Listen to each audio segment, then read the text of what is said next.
All right, and coming back to our third topic, talking about this whole liking and working with that.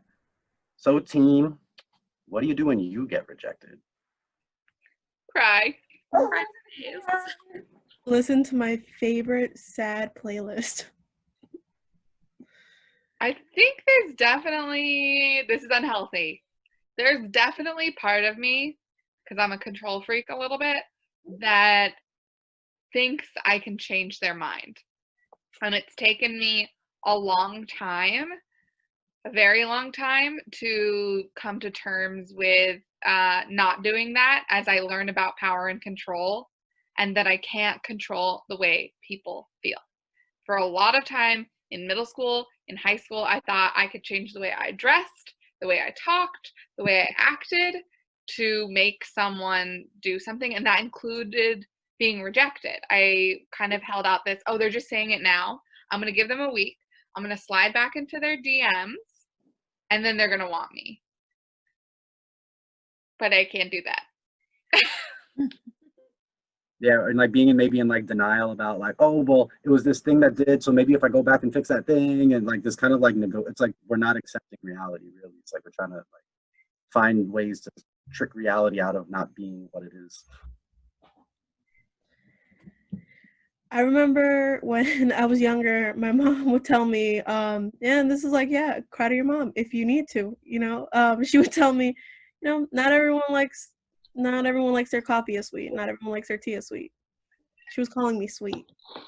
But like, it was kind of like her way of teaching me, it's okay. You're not going to be everyone's cup of tea, and that's fine. It hurts.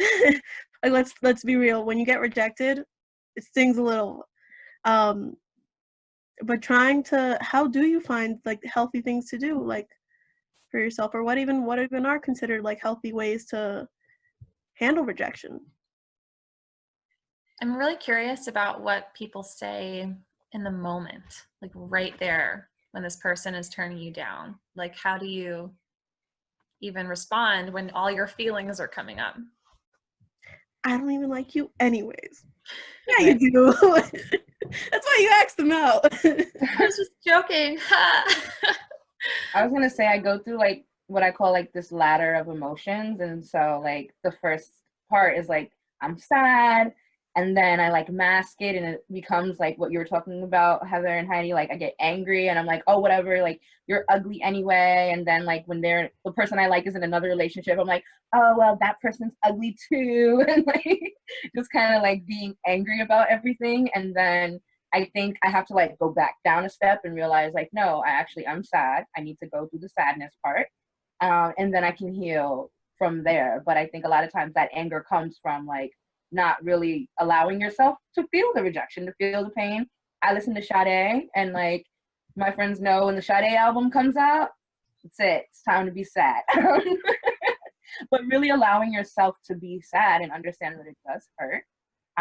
But if you mask that pain, then it can lead to like bitterness and like anger. So you don't want to go that step, because then you're not allowing yourself to still find someone who will and can love you. So just kind of like going through those emotions and allowing yourself to be. I think one example of like not processing the emotions and becoming bitter is like something that guys do is that they'll get rejected, and then like turn that into like all women are evil, you know. So I pulled up the 7 stages of grief, because when a relationship ends, like there is something you have to like mourn and go through. So these are the 7 stages that it's healthy to go through these stages.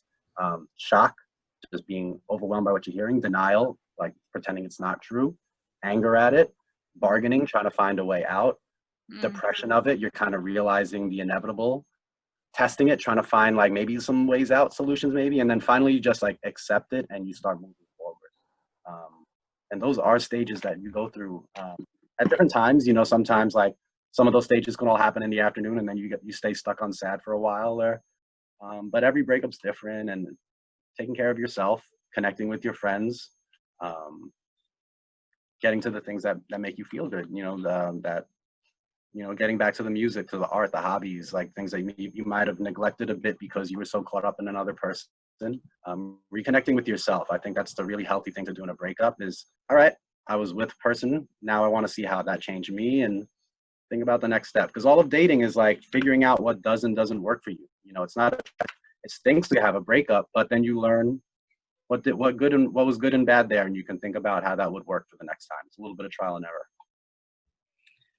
What are some things, some like don'ts? Like, so whether it's a breakup or you put yourself out there and you tell your crush you like them, what are some things that in the moment, like not to do or maybe to do when that kind of rejection is happening? I would say one that I know is common in middle school is like kind of trashing them to other friends, saying all the negative things about that. Our gut is to like do that to make up for the hurt and embarrassment we're feeling.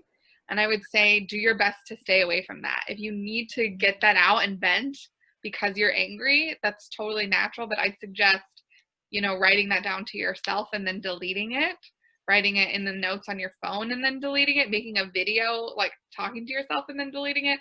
But do your best not to spread that around to other people. Yeah. Just to kind of touch on that, I think it's all tied to power and control, right? Like we've put ourselves out there, we've been vulnerable. This person has made us feel powerless in that moment, probably in that rejection. And we want to make them feel powerless in return, right? And that's where maybe we start spreading rumors, we start trash talking them. You know, we feel like we've been taken down a couple pegs and we want to take them down even further, right? But it's not fair to do that. It's not okay. It's not kind. Certainly not respectful. So I totally agree with like writing things and then deleting them. I do that all the time and it helps me so much. Do not send the post-breakup email. Mm-mm. Don't even write their name in the address because you might accidentally hit something. Not that I did that. But. I would say find a friend, a close friend, and talk to them. I know that seems so simple, but with that, I would say create boundaries for that kind of conversation, because I know sometimes like I've gone through like breakups, especially in middle school. It's like my world is ending, this is it, and so it becomes a topic of conversation every single time with my friends, and like my friends get to the point where they're like, oh, this is all we talk about, like this is all you talk about. So have your friends who you can talk about it with, but then also like remember to like keep a time. Like, okay, well, I'm going to talk about it today for like this amount of time and then I'll stop. But if I really, really need to talk about it again, like, is that okay with y'all? And like they say, yeah, like, yeah, but set those boundaries because it can become overwhelming if you're constantly talking about it over and over and over again to the same person. So just be mindful of that when you are talking to a friend. That's such an important skill to be able to do that. To like not allow one relationship to dominate all the others. Yeah, I would say like anytime that you really need to vent or like process with a friend, whether it's about being dumped or getting rejected, anything, like really good practice just to ask like, hey, I'm feeling all these feelings right now. Can I vent to you? Are you in a place where you can receive this? Because like sometimes your friend is also going through stuff and they like are going to be so overwhelmed listening to all your stuff on top of it. So it's all about those boundaries and respect and communicating. It doesn't mean they don't love you or don't want to make time for you. They might just be in a vulnerable place. Yeah. Absolutely. And then also remembering like when handling rejection, it's not forever, right? It's not going to last forever. It might really like take your time to process all of those feelings, but remember this is going to be something that is going to pass and you're going to learn from. Hopefully, you know, you're gathering and picking up like, all right, what worked, what didn't work, and you're moving on with the healthy stuff, you know, and recognizing and acknowledging the unhealthy things that happened.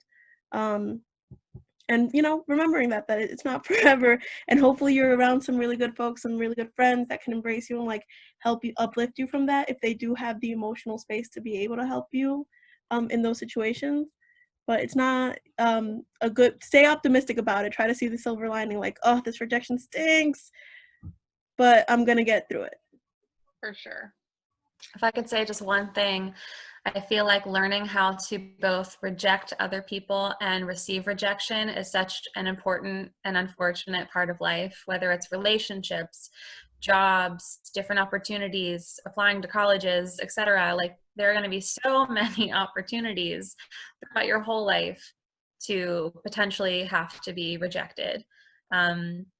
It's a really good skill to develop, right? Like knowing how to react in the moment, knowing how to take care of yourself, and knowing how to kind of appropriately find your resources and your friends to support you through it. So true. Sorry, Eros interrupted you. Sorry. I love Eros. Okay, this is a point where we're going to wrap up. So we'll see you on the next RAPP Chat. RAPP Chats.